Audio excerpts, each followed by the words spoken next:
Bonjour Rafik. Bonjour Charlotte. Bonjour David. Bonjour David. Tu vas commencer par te présenter Oui. pour ceux qui ne te connaîtraient pas. Qui es-tu Rafik? Bonjour. Alors, je suis originellement un critique de films, même si j'ai mis du temps à me désigner comme tel. J'ai commencé au début des années 90 dans un magazine qui s'appelait le Cinéphage. Et au fil des ans, je me suis spécialisé dans ce qu'on appelle le cinéma populaire, la culture populaire sous différentes formes. Avant de m'apercevoir qu'en fait, pour parler des films populaires dont j'avais pris l'habitude de parler, j'étais aussi obligé de parler d'autres arts populaires, notamment le jeu vidéo, le comic book, etc. Ce qui fait que sans m'en rendre compte, je suis devenu plus ou moins un chroniqueur culturel au fil des ans. Et aujourd'hui, on m'appelle autant pour parler de cinéma, comme c'est le cas aujourd'hui, que pour faire des chroniques culturelles qui portent plus sur ce qu'on appelle la culture geek, la culture pop, ce genre de choses. Première petite digression. Pourquoi tu as mis du temps à te définir comme critique? Qu'est-ce qui t'a retenu? En fait, je me suis construit un petit peu contre. Je viens d'un milieu un peu particulier parce que j'ai grandi. Je suis pas né je suis pas né en France. Je suis né en Algérie. Je suis un immigré de première génération, mais dont la mère était française. Et, euh, et durant ma jeune adolescence, je vivais à la Goutte d'Or, donc un quartier très populaire. On avait peu de moyens, mais ma mère fréquentait un cercle d'intellectuels de gauche, des universitaires, des gens très très militants. On peut même parler de gauche radicale. Le cinéma dont on parlait beaucoup dans ce milieu-là n'était pas du tout celui que moi j'avais pris l'habitude de regarder. Le premier film que ma mère m'a emmené voir arriver à Paris, c'était La Guerre des Étoiles. Donc on va dire que j'avais démarré du mauvais pied voilà, par rapport à des questions cinéphiles, quoi. Et donc je me suis un peu construit contre, c'est-à-dire que toute mon adolescence, les gens autour de moi, je sais pas, ils étaient abonnés à Télérama, ils lisaient le Nouvel Observateur, et forcément en tant qu'amateur de cinéma, je lisais ce qui se disait des films que j'aimais. Et ce que j'y lisais me déplaisait très fortement, puisque bon, on l'a peut-être un peu oublié, mais ces magazines étaient particulièrement vindicatif vis-à-vis du cinéma populaire, qu'il s'agisse des films d'horreur, qu'il s'agisse des films de Hong Kong. On était parfois même à la limite de l'insulte raciste dans certains articles. Quoi. Voilà, je vais pas faire le détail, mais c'était extrêmement violent. Euh, et, euh, et en fait, je vais raconter une anecdote que j'ai peut-être déjà racontée ailleurs, mais je pense qu'elle elle explique un peu qui je suis. Euh, Ce groupe d'intellos de gauche avait l'habitude de se réunir au marché de Château-Rouge, qui est un marché, à l'époque, est un marché essentiellement fréquenté par des femmes africaines et maghrébines, donc très populaire. Mais ils fréquentaient pas les gens. Ils aimaient être parmi eux en tant que militants investis, et ils leur parlaient pas. Et ce jour-là, ils étaient en train de parler du rayon vert d'Éric Romer, qui évidemment m'intéressait assez peu. Et pendant ce temps-là, j'entends au comptoir deux vieux ouvriers maghrébins qui étaient en train de parler de Police Fédérale Los Angeles, à savoir Police Fédérale Los Angeles de William Friedkin, qui lui m'intéressait beaucoup plus. Et je me suis fait cette réflexion, je me suis dit, si le groupe des amis de ma mère les entendait parler de ce film américain, il ne fait aucun doute qu'il leur ferait la leçon. Il leur expliquerait qu'ils ont tort de regarder ce genre de conneries, voilà, qu'on est en train de leur vendre je sais pas moi, du libéralisme à tout craint, etc. Alors que si les Maghrébins entendaient parler du rayon vert, ils diraient juste, ça m'intéresse pas. Euh, et moi, je me sentais du côté de ces Maghrébins. Je me disais, peut-être que le cinéma classique d'aujourd'hui, c'est plus Police fédérale Los Angeles que le rayon vert d'Eric Romer. Et en fait, mais ça je l'ai réalisé des années plus tard, ce que j'ai fait dans ma carrière, c'est que j'ai utilisé les arguments intellectuels de ce groupe dans lequel j'ai grandi pour les appliquer à ces films dont eux ne voulaient pas entendre parler. C'est pour ça que je dis que je me suis un peu voilà, construit au niveau cinéphile, je me suis un peu construit envers et contre mon entourage immédiat. Mais en même temps, je regardais dès que j'en avais l'occasion, le ciné-club de FR3 à minuit, alors que je n'avais pas le droit de regarder la télé à cette heure-ci. Donc, sans le savoir, je me suis fait aussi une vraie éducation cinéphile classique.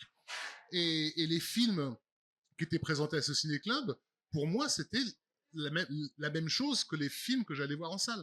Quand j'allais voir Police fédérale Los Angeles et que je découvrais je sais pas moi, un Raoul Walsh au ciné-club, je me disais, mais c'est le même cinéma en fait. Ouais. Pourquoi est-ce que ce film d'action ou américain contemporain devrait-il être autre chose culturellement que ce que Raoul Walsh faisait à son époque, de réaliser que on disait beaucoup de mal de Spielberg quand j'étais gamin, et en même temps, je lisais le plus grand bien d'un Alfred Hitchcock qui était mort 10 ans avant.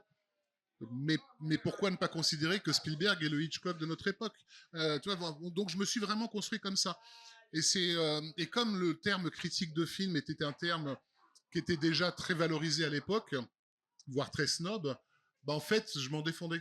Donc, quand les gens parfois me présentaient comme critique quand j'ai commencé à bosser au cinéma, j'avais tendance à dire non, je suis pas critique. Appelez-moi journaliste, appelez-moi chroniqueur, mais pas critique, parce que critique pour moi, il y avait une connotation à Tello que je réfutais en fait. Moi, j'ai tendance à considérer le critique comme un guide touristique en fait.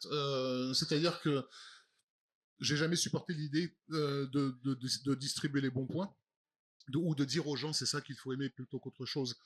Par contre, un critique, ça peut être très utile pour dire, pour aider les gens à passer d'un film à l'autre. Leur expliquer qu'il y a des connivences, il y a des histoires du cinéma. Si tu as aimé ça, peut-être qu'en fait, tu es sensible à tout un pan de cinéma que tu ne connais pas encore. Enfin voilà, c'est plus dans ce sens-là. Après, concrètement, ce qui mène à ce métier, c'est tout simplement le fait d'aimer les films et d'avoir envie de les partager. Donc justement, dans mon adolescence, je m'intéressais à des cinématographies qui n'étaient pas faciles à voir. J'avais la chance, ma mère travaillait pour des Japonais. Donc elle a été la seule employée française d'une entreprise où il n'y avait que des Japonais. Et en l'embêtant très fort, j'ai réussi à obtenir des films qu'on ne pouvait pas voir en France. Je me souviens d'ailleurs une petite vengeance que j'ai vis-à-vis d'elle, c'est qu'elle avait tendance à considérer que les films que j'aimais étaient un peu de la merde, quoi. Et un jour, je lui demande, est-ce que tu pourrais demander à tes collègues s'ils ont entendu parler d'un gars qui s'appelle Hayao Miyazaki? Et donc, elle me demande de quoi il s'agit, et je lui explique que c'est un gars qui fait des dessins animés. Et là, elle le prend très mal, et elle me dit, tu sais, moi, je travaille avec des gens sérieux, ce sont des cadres supérieurs, ils ont autre chose à faire que regarder des conneries, quoi. Mais par acquis de conscience, elle a quand même posé la question. Et donc, ma revanche, c'est que 3 jours plus tard, son bureau était rempli de VHS, parce que tous ses collègues avaient du Miyazaki chez eux, et donc, voilà. Parce qu'il était déjà respecté Au au Japon, Japon, bien ouais. sûr. On était à la fin des années 80, aucun de ces films n'était sorti en France. Et moi, donc, en une semaine, je me suis tapé 4 Miyazaki d'un coup. Donc, je te laisse imaginer l'état dans lequel on a dû me ramasser en fin de semaine. Donc, j'avais cette chance-là, la chance de vivre à Paris et donc pouvoir accéder à des cinématographies totalement impossibles, ne serait-ce que via les vidéoclubs, parce qu'il faut savoir à Paris qu'il y a des quartiers notamment à très forte population asiatique ou très forte population japonaise ou très forte population indienne, et ils ont leur propre vidéoclub. Et en fait, tu pouvais aller prendre ton abonnement chez eux. Tu as un souvenir précis du moment où tu as décidé que ta vie tournerait autour du cinéma? Oui, assez étrangement, et j'ai eu l'occasion d'en parler avec d'autres depuis, ça a été ma vision des Aventuriers de l'Arche perdue. Parce que bon, j'ai découvert Star Wars à 7 ans. Je pensais que tous les films étaient de ce niveau-là, vu que c'est le premier film que je voyais en salle, mais bon, ça a l'air bien le cinéma. Donc j'ai vu beaucoup de films dans les années suivantes, mais je continuais, comme tous les gamins, à considérer que les films c'était des fruits qui tombent des arbres en fait. Et quand j'ai vu Les Aventures de l'Arche perdue, je ne m'expliquais pas pourquoi, mais tout d'un coup, j'ai eu la conviction qu'il y avait des gens qui avaient fabriqué ce truc. Et donc en sortant de la salle, je me suis dit, mais qui sont ces gens? Et je me suis mis en tête de chercher à savoir qui y avait derrière. Il se trouve qu'à l'époque, la presse française n'était pas du tout la même qu'elle a été par la suite. Elle ne parlait pas beaucoup des blockbusters hollywoodiens. Il y avait très très peu d'informations. Il y avait énormément. Alors, si tu voulais du Isabelle Adjani, tu en avais des pages et des pages et des pages. Mais pour avoir des infos sur les Aventures de l'Arche perdue, c'était quand même compliqué. J'ai fini par découvrir quels étaient les deux créateurs de ce truc. Et donc, en découvrant que ces objets qui pour moi étaient magiques avaient été fabriqués par des gens, je me suis dit, c'est génial. Il faut d'une manière ou d'une autre que j'évolue autour de ça, quoi. Voilà, je pense que ça a vraiment démarré avec ça. Mais j'ai eu l'occasion d'en parler avec d'autres parce qu'il y a d'autres personnes à qui ça fait le même effet. Pourquoi Les Aventures de l'Arche perdue est un film qui nous a tout d'un coup indiqué que le cinéma était quelque chose qui se fabrique. Et en fait, on a découvert, mais ça serait trop long de développer, que en fait, Les Aventures de l'Arche perdue est un film sur le cinéma. Il y a une lecture possible du film dans lequel il ne fait que parler de ça, en fait. Je vous renvoie vers les images de projection, d'ombre, de voilà qu'il y a dans le film, ça n'arrête pas. Il y a un article très précis, une analyse que tu as faite d'une séquence du début du film, d'ailleurs, dans Oui, Rokirama, de spécial de oui, tout à Spielberg, il fait. me Ouais. semble, si ça vous intéresse d'aller regarder. Ouais, qui en fait vient de l'époque où justement j'essayais de comprendre comment ça marchait tout ça. Et dès que j'ai eu un magnétoscope, j'ai dû attendre pas mal de temps avant d'avoir un magnétoscope. Mon premier réflexe, ça a été de regarder Les Aventures de l'Arche perdue plan par plan. Je crois que ça m'a pris quelque chose comme 3 C'est vraiment semaines. plan par plan, hein. Ouais, vraiment plan par plan, image par image. Ouais. Je travaillais comme un ingénieur en fait. Je me disais, bon, ce truc est magique, ça provoque chez moi quelque chose d'incroyable, mais je suis sûr que si on prend le temps, je vais comprendre pourquoi ça provoque ça. Et c'est du reverse engineering, donc j'ai vraiment décortiqué le film au maximum.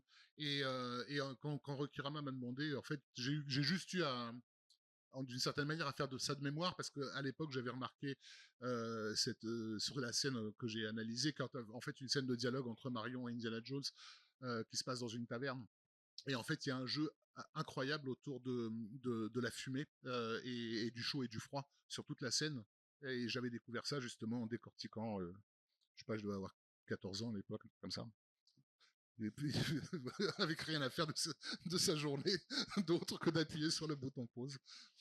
Alors, une fois que ton amour pour le cinéma s'est concrétisé, tu t'es dit, je vais partir en école de cinéma, parce qu'après tout, ça paraît logique. Ouais. Donc, tu as été en école de cinéma, et qu'est-ce qui t'a poussé du coup à partir vers l'analyse et l'écriture plutôt que vers la réalisation? Est-ce que tu as eu des envies? Est-ce que tu as toujours des envies Oui, de oui, réalisation? oui, j'ai eu des envies de réalisation, mais par contre, je me suis toujours convaincu, pendant des décennies, hein, qu'on ne voudrait pas de moi. C'est un problème de légitimité que je traîne depuis longtemps, on va dire. Je vais pas rentrer dans la psychanalyse, quoi. J'ai fait quelques séances là, pour essayer de contrer ce mouvement chez moi. Mais en tout cas, oui, j'ai fait une école de cinéma qui s'appelait l'ISEC, qui était un peu une arnaque parce qu'en fait à l'époque pour pouvoir faire le concours de la FEMIS il fallait un bac plus 2. Donc en gros ils avaient calculé qu'il y aurait plein de jeunes qui auraient besoin de faire 2 ans après le bac. Et donc c'était l'école privée qui était là, voilà, qui était là pour récupérer les sous-sous de tous ces jeunes qui veulent préparer le concours de la FEMIS. Donc j'ai fait cette école-là. J'ai rien appris. Comme je te le disais tout à l'heure, je me suis même retrouvé un jour à faire cours à la place du prof. Euh, et à la fin du cours, de me dire, mais pourquoi je fais cours alors que je paye 20 000 balles de ma poche pour cette école-là. Mais j'ai pas vraiment appris grand-chose. Par contre, là où ça m'a servi, c'est que juste avant de rentrer dans cette école, j'avais créé avec un collègue qui s'appelle David Martinez, on avait créé un fanzine. Parce qu'à l'époque, c'était une époque pré-internet, et donc il n'y avait pas d'autre moyen de parler aux autres que de publier soi-même son propre journal, en fait. Et donc le fanzine, qui veut dire littéralement magazine de fans, c'était des trucs faits sur des feuilles A3 pliées en deux, photocopiées, enfin, vraiment un truc très très amateur. Et on s'était lancé dans cette aventure. Je sais pas, on devait tirer généreusement 20 exemplaires qu'on allait mettre dans les boutiques de cinéma, qui d'ailleurs les acceptaient. Hein. On trouvait pas mal de fanzines à l'époque à Paris. Et quand on est rentré dans cette école-là, en fait, on a pu détourner le matériel pour faire notre fanzine un peu plus classe. Et du coup, il est devenu un peu plus joli. Et, et ça m'a indirectement servi parce que le fanzine étant plus joli, on en a édité plus d'exemplaires. Et j'ai été engagé au Cinéphage par quelqu'un qui avait lu ce fanzine, en fait, qui l'avait repéré.